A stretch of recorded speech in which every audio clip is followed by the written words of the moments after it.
Hey guys, so we're going to try something a little bit new today. I'm going to take a match from one of my last games played in Regulation MH with the Camera Up team. Now we are in Master Ball 3, this is against a Master Ball 2 opponent, so not really super high rated, but the reason why I wanted to make this video in the first place is because I really want to document my journey as a player, show you guys how I'm improving over time, and also just get feedback from you guys. A lot of you are much better players than me, and I'd love to see how you think I could have improved or done better in this match. So yeah, I'm just gonna kind of talk through my thoughts of why I made move selections that I did, and yeah, we'll learn from it. So in this match, I am playing the Mega Camera Up team that I've been playing on stream.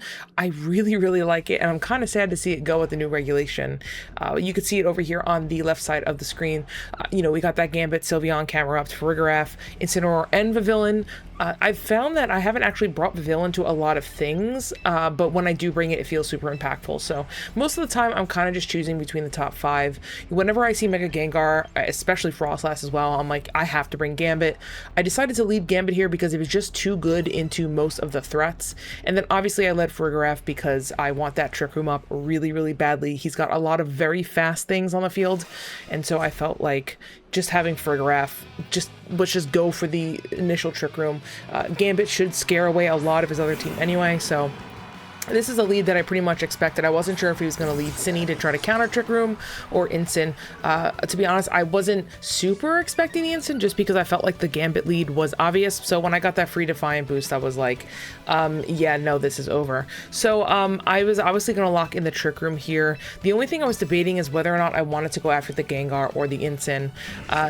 In hindsight, I should have just went after the Incin, but I felt like if you wanted to try to double the Farig, I had to get rid of the Gengar. So he is going to protect the Gengar here, so in hindsight, going after the Incin would have been the better move.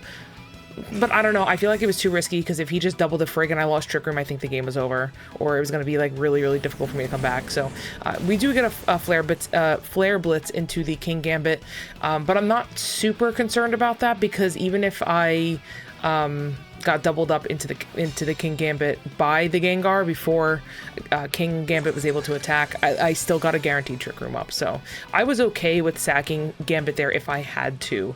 That being said, now I'm in a really good spot where I'm like, let me just swap in Sylveon, because there's a chance that they try to bring in Politoed here to Drizzle, and I don't need Farig anymore. So even though I do have the Thunderbolt on Farig, I'm like, let me just go full on damage mode here. So I know that my King Gambit is going to move first here before the Incin and the Gengar. So I said, you know what, let me just go for the damage on the Gengar. It did just protect. If he gets a double protect, so be it. And then I'm also thinking, if Gambit dies here, I just get a free switch in into Camera Up. So I'm really in a pretty good spot, at least in my thought process. So he does withdraw the Gengar, which makes sense, and he brings out the Archaludon.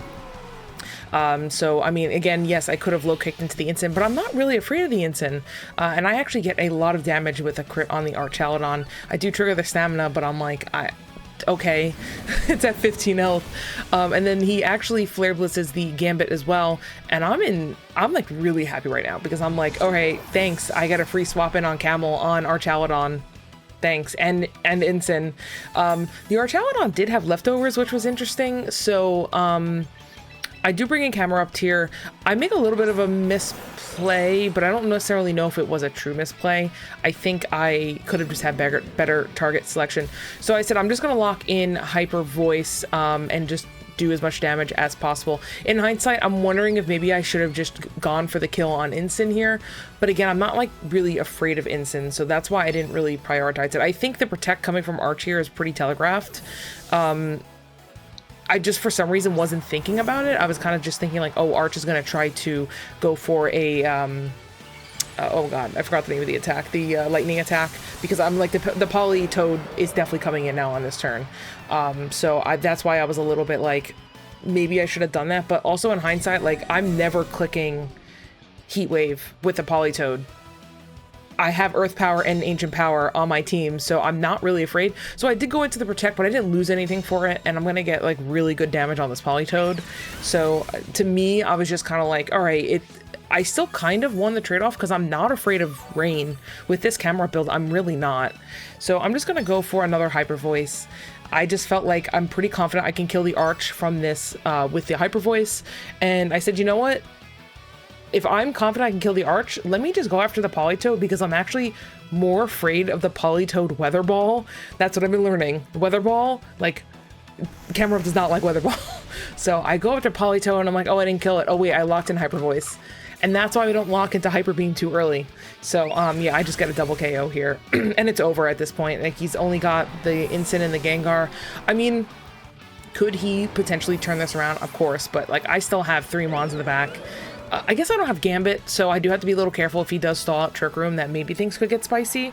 But I'm like, I just don't understand how these 2 Mons are going to beat the 3 Mons that I have left. I feel like I brought the correct 4, and I'm able to deal with this pretty easily. So here I'm like, okay, I feel like there's a really high chance that he fake outs into Camerupt. So I'm like, you know what, let me actually just bring in Farig, because I could protect the Camerupt, but I'm kind of just like, I don't know if I die to a double up, and I really want to get damage when Trick Room's still up. So if I just bring in Farig, if they double up the Farig slot, then GG. Like, good play. But they end up just protecting.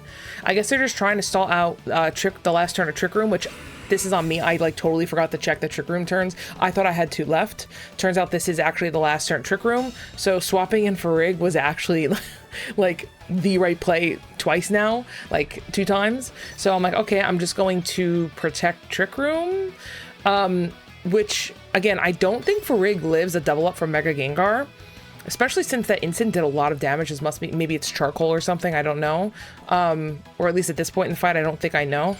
So if he doubled into the Farig here, I actually think that was the right play for him, but he doesn't, which kind of, in my opinion, was the wrong play. He's just so afraid of the camera up. So I protect here.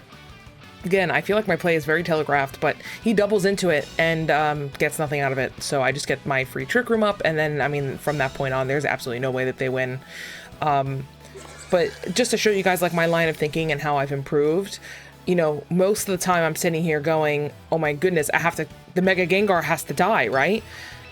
So let me double the Mega Gengar. But I'm thinking to myself, I'm actually kind of afraid of the Incin, because Farig isn't going to be able to do too much to the Incin. I do have Thunderbolt, but if it comes down for whatever reason to a Farig Incin 1v1, I just lose. I'm assuming there's probably a dark move on Incin, whether it's Lariat or, you know, Throat Chop. But so that's why I decided to target the Incin down first. And then, you know, Psychic against the Gengar did so much damage. Like, this Farig is the best. Like, I love this Farig. And that Shadow Ball does a lot. So, to be honest, I probably could have lived the double up again for another turn, just looking at it. But they forfeit because they see the writing on the wall. So, I actually think I played there pretty well. All things considered, this is a player that was, I think, like 100 rating above me.